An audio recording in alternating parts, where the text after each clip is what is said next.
Hello everyone, কী অবস্থা সবার? আশা করি সবাই খুব ভালো আছো।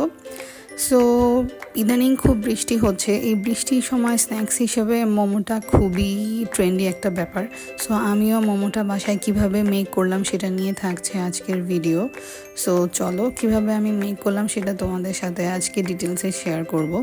So let's jump to the video. ফার্স্টে চিলি অয়েল মেক করার জন্য আমি এখানে কিছু চিলি ফ্লেক্স নিয়ে নিলাম। এরপর আমি চিলি ফ্লেক্সের সাথে ফাইন করে চপ করে রাখা কিছু গার্লিক নিয়ে নিলাম। অ্যান্ড গার্লিকটা এখানে মাস্ট হ্যাভ, কজ গার্লিকটা এখানে খুব সুন্দর একটা ফ্লেভার ক্রিয়েট করে। দেন আমি টেস্টটা ব্যালেন্স করার জন্য এখানে অল্প একটু চিনি দিয়ে দিলাম অ্যান্ড অল্প করে একটু লবণ অ্যাড করলাম। এরপর আমি 1 টিস্পুনের মতো মরিচের গুঁড়া নিয়ে নিলাম। তারপর আমি একটা কড়াইয়ে খুব ভালোভাবে তেল গরম করে নিব অ্যান্ড তেলটা যাতে ধোয়া ওঠা টাইপের মতো গরম হয়।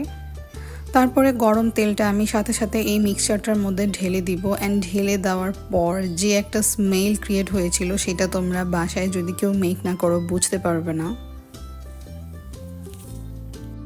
তেল ঢালার পর মিক্সচারটা গরম ছিল, তাই মিক্সচারটা ঠান্ডা করে আমি এখানে 1 টিস্পুনের মতো সয়া সস দিব। অ্যান্ড এই তো আমার চিলি অয়েল মেক করা ডান হয়ে গিয়েছে। এরপর আমি মোমো তৈরির জন্য মোমোর ডোটা মেক করে নিব। এই জন্য আমি একটা মিক্সিং বলে 2 মেজারমেন্ট কাপের মতো আটা নিয়ে নিলাম। তার সাথে আমি একটু কর্নফ্লাওয়ার মিক্স করে নিব। অ্যান্ড কর্নফ্লাওয়ারটা মিক্স করলে খেতে একটু অন্যরকম স্বাদ লাগে। দেন আমি আমার পরিমাণ মতো একটু লবণ অ্যাড করে নিলাম। এরপর আমি মেজারমেন্ট কাপের হাফ কাপের মতো ওয়েল এখানে আমি নিয়ে নিলাম। ওয়েলটা অ্যাড করার পরে আমি এই আটা অ্যান্ড ওয়েলটা খুব ভালোভাবে মিক্স করে নিব যাতে এই মিক্সচারের মধ্যে কোনো লাম্পস না থাকে। এরপর আমি মেজারমেন্ট কাপের 1 কাপের মতো পানি আমি এখানে অ্যাড করে নিব। আর পানিটা অবশ্যই তোমরা বয়েল করে ইউজ করবে, গরম পানি। অ্যান্ড তারপর আমি খুব সুন্দরভাবে এখানে আবারও একটু মিক্স করে নিব। অ্যান্ড 1 কাপ পানিটা আমি একবারেই দিয়ে দিব না, একবারে দিয়ে দিলে ডোটা বেশি আঠালো হয়ে যাবে। অ্যান্ড মোমোর ডোটা খুব বেশি নরমও হবে না আবার খুব বেশি শক্তও হবে না, এইরকম একটা কনসিস্টেন্সি থাকতে হবে। এইরকম একটা কনসিস্টেন্সি আসার পরে আমি এইটাকে সুন্দরভাবে রেস্টে রেখে দিব। অ্যান্ড রেস্টে রাখার জন্য আমি আরেকটু তেল উপরে গার্নিশ করে আরেকটু চেপে চেপে এটাকে শেপ দিয়ে রেস্টে রেখে দিব।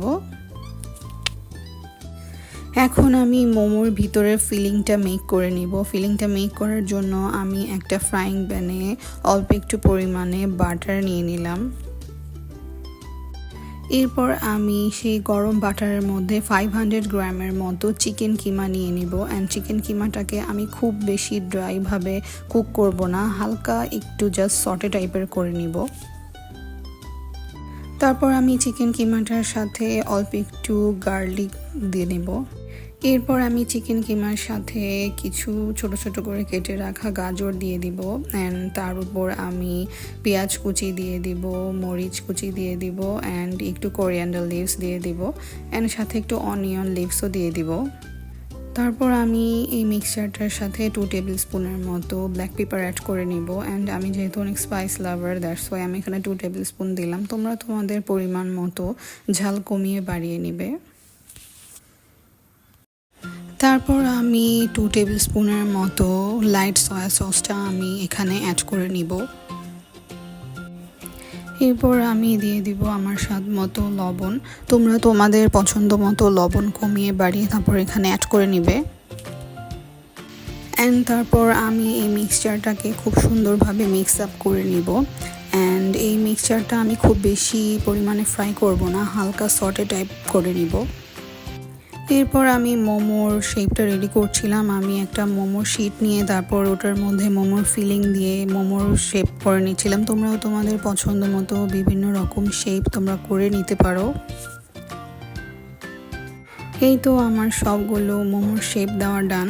এখন এগুলো স্টিম করলেই খাওয়ার জন্য ফুললি প্রিপেয়ার্ড।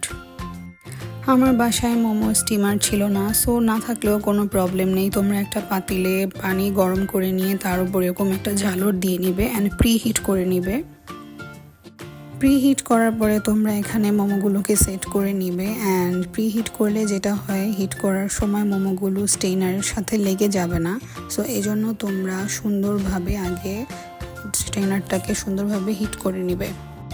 এই তো এখানে আমার মোমো হিট করা ডান, দেখতে পাচ্ছ কত সুন্দর লাগছে দেখতে। And here is the final look of my momo. দেখো দেখতে কতটা সুন্দর লাগছে। অ্যান্ড এটার সাথে আমি সুন্দর করে চিলি ওয়েল অ্যাড করে নিবান। চিলি ওয়েল অ্যাড করার পরে এত সুন্দর একটা অ্যারোমা ক্রিয়েট হয়েছিল, তোমরা বাসায় এটাকে মেক করে না খেলে বুঝতেই পারবে না। সো এই তো আজকের ব্লগটা এ পর্যন্তই। নেক্সটে তোমাদের সাথে দেখা হতে যাচ্ছে নতুন কোনো ভিডিও নিয়ে। তার আগ পর্যন্ত সবাই ভালো থেকো, সুস্থ থেকো, অ্যান্ড আমার ভিডিওটাকে লাইক কমেন্ট শেয়ার দিয়ে পাশেই থেকো। And till then love you and bye by.